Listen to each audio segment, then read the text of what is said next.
Doctor Javed 1.5 lakh kilometre चलकर भी कुछ नहीं कर पाए, हम 10 मिनट चल के आपको ब्रिज लेकर आए। सिर्फ 15 मिनट चले तो तेजस्वी को पसीना छूट गया, फोन पे फोन, फोन पे फोन। अख्तर भाई क्या कर रहे हैं? तेजस्वी यादव 26 को चुनाव नहीं खत्म होगा, मेरी बात तुम लिख के रख लो।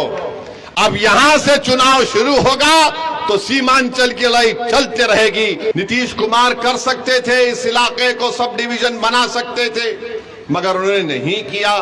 मास्टर कर सकते थे, मगर नहीं किया।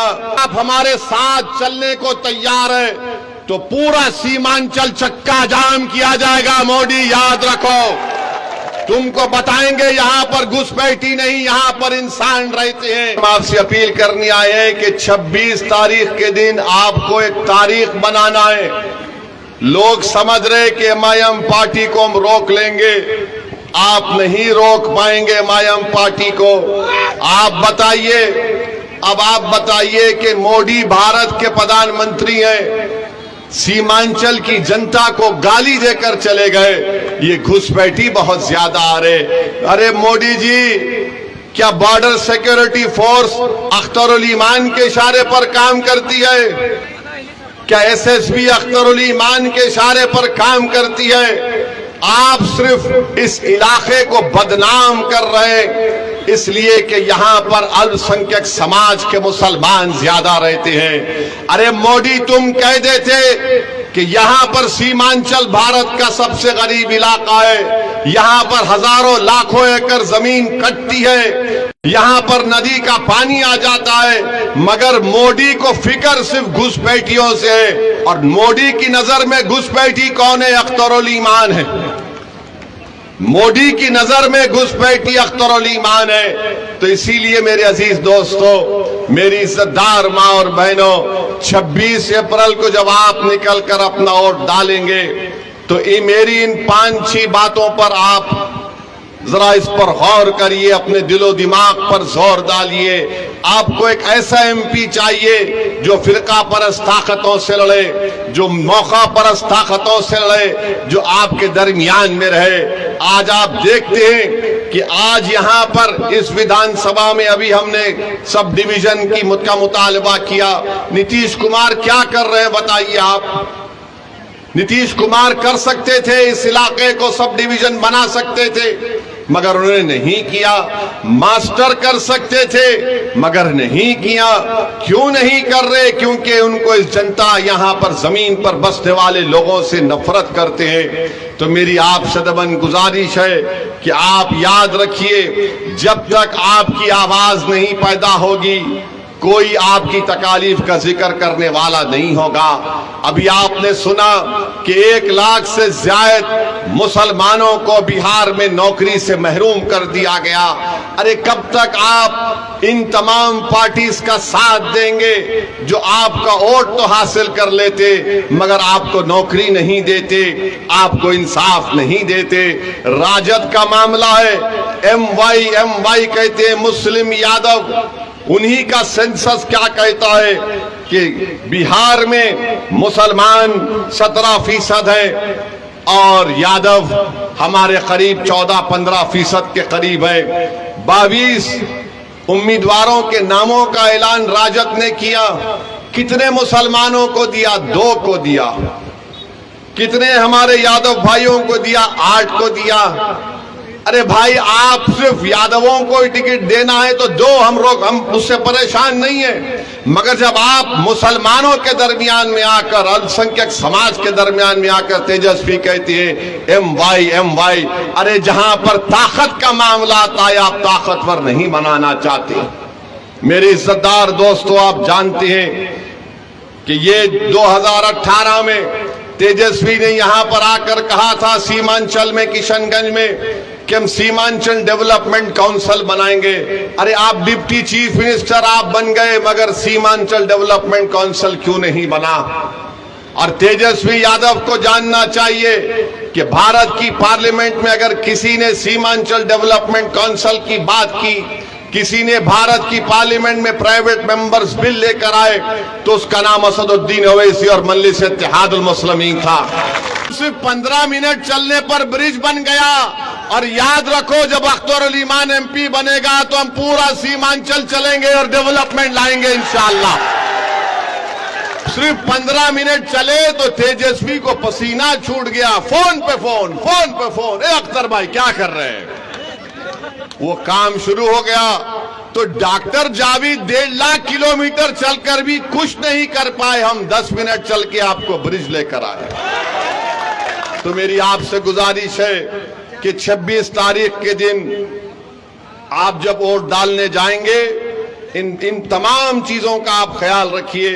आपकी इस विधानसभा में अनानास उगता है, चाय आप उगाते हैं, यहां पर चाय मिलती है, यहां पर आप केला गोला मिर्च पैदा करते हैं, मगर क्या आपको उसको कीमत मिलती है उसकी? ये सब के सब कीमत कैसे मिलेगी जब आपकी तकलीफ को कोई समझने वाला होगा। अब जावेद साहब तो 1.5 लाख किलोमीटर चलकर भी उनको पता नहीं इसकी कीमत क्या है। मास्टर सिर्फ पैसे बांट सकता है, मास्टर के पास बहुत पैसा है, मगर याद रखो जो पैसे देता है वो निकालना भी जानता है। यहां अख्तर अली मान को कुछ चीज नहीं चाहिए। इस शख्स की जिंदगी का मकसद एक ही है कि बिहार में आपकी क़यादत खड़ी हो जाए और सीमांचल से इंसाफ हो जाए। अगर ये दो काम अख्तर अली मान की जिंदगी में हो जाएंगे, मुझे यकीन है कि होगा इंशाअल्लाह ताला। ये हमारे भी जिंदगी का मकसद है कि सीमांचल से इंसाफ हो। मैं बार बार आपसे कह चुका हूं और आज भी कह रहा हूं कि सीमांचल को मैं आता था, आता रहूंगा हमेशा इंशाअल्लाह ताला। सीमांचल का इंसाफ मेरे लिए बहुत जरूरी है। जब तक अल्लाह मुझे जिंदा रखेगा मैं सीमांचल की लड़ाई लड़ता रहूंगा। मेरी आंख जब बंद हो जाएगी तो अलग बात है, मगर अल्लाह जब तक सेहत और जिंदा रखेगा हम सीमांचल की लड़ाई लड़ेंगे। चाहे कोई भी आ जाए, हम इंसाफ दिलाकर रहेंगे सीमांचल में इंशाअल्लाह ताला। तो मेरे अजीज दोस्तों और बुजुर्गों, मैं यहां पर खड़े होकर अल्लाह से दुआ भी करता हूं कि अल्लाह सुब्हाना व तआला हमारे साबिक़ा एमपी मौलाना सलाहुल हक कासमी साहब के अल्लाह उनकी मग़फ़िरत करे।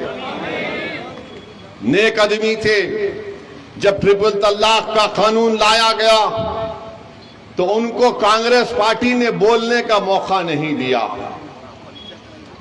इतने बड़े आलिम दीन और मौलाना को बोलने नहीं दिया गया। मेरे भाई, ये पार्लियामेंट में बोलने ही की खुसूसियत है।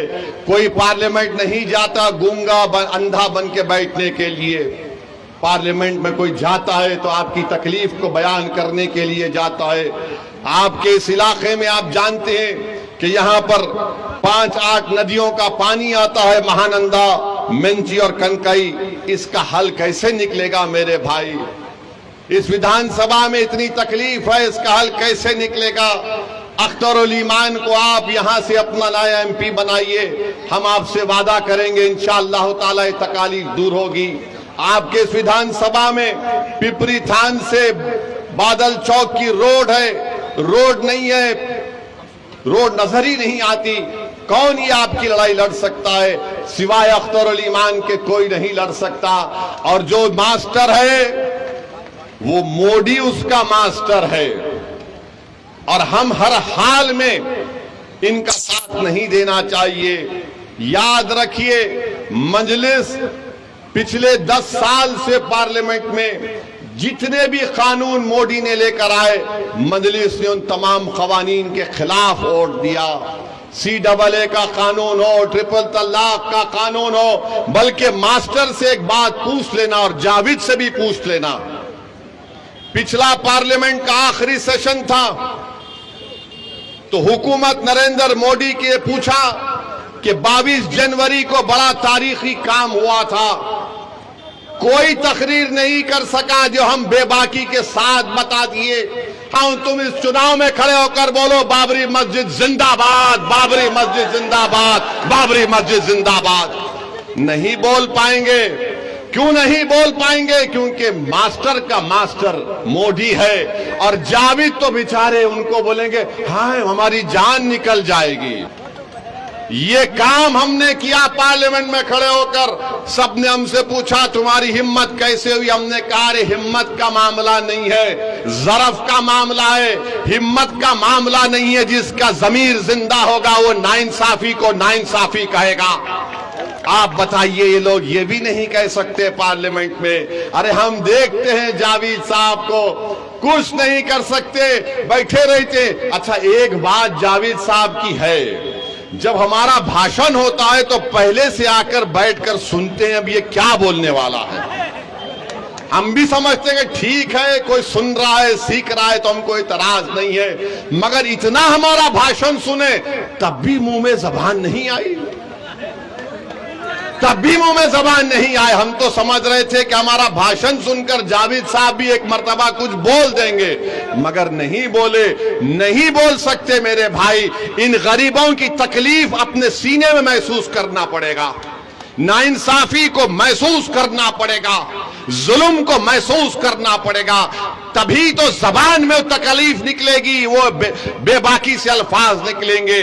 तो आपसे एक ही गुजारिश है कि 26 तारीख के दिन आप लोग सुबह के वक्त अपना एक एक वोट का इस्तेमाल करिए, अख्तरुल ईमान को कामयाब करिए।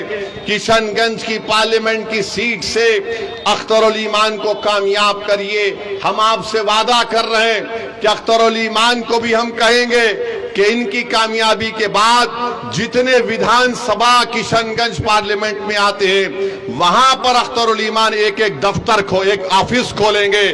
क्योंकि सीमांचल की लड़ाई अगर अख्तर भाई दिल्ली में लड़ेंगे तो आपके ठाकुरगंज की विधानसभा में अख्तरुल ईमान का ऑफिस होगा, वहां पर एक लड़का बैठेगा। आप कभी भी आकर अपनी तकलीफ को उसको बयान करेंगे ताकि आपके एमपी को मालूम हो सके। ये हम आपसे वादा करके जा रहे हैं। हम आपसे ये वादा नहीं कर रहे हैं कि अख्तरुल ईमान 1.5 लाख किलोमीटर चलेंगे। अख्तरुल ईमान चलेगा जरूर, और आपको भी साथ में चलना पड़ेगा इंशाअल्लाह ताला।